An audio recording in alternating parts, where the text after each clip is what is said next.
আসসালামু আলাইকুম রহমতুল্লাহি ওবারাকাতুহু।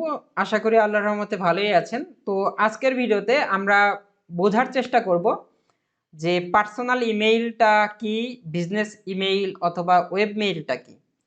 তো সিম্পল ভাবে আমি যদি আপনাকে বোঝাইতে চাই, দেখেন আমরা যখন জিমেইলে কোনো একটা অ্যাকাউন্ট খুলি, অর্থাৎ gmail.com-এ গিয়ে আমাদের ধরেন এবিসি আইটি পার্কের যে email, hello ABC IT park @gmail.com।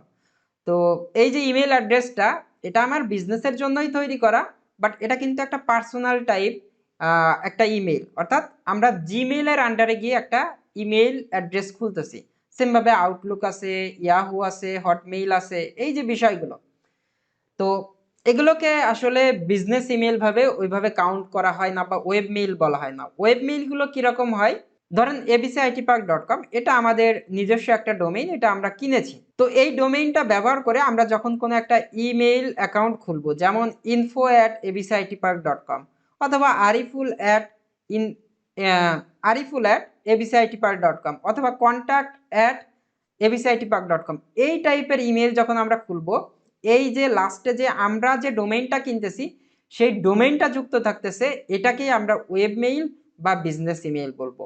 Simply third party Gmail বলেন, ইয়াহু বলেন, আউটলুক, এইখান থেকে যে ইমেইল অ্যাকাউন্ট বা ইমেইল অ্যাড্রেসগুলো খোলা হয়, এগুলোকে আমরা বিজনেস ইমেইল বা ওয়েব মেইল আসলে বলি না। ওয়েব মেইল বা বিজনেস ইমেইল আমরা সেগুলোকেই বলবো যেগুলো আমাদের ডোমেইন ব্যবহার করে আসলে ক্রিয়েট করা হয়।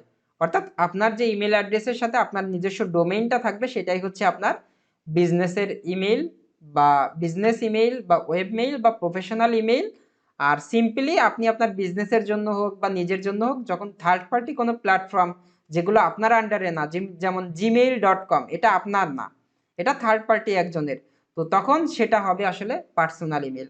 আশা করি বুঝাইতে পারছি। আল্লাহ হাফেজ।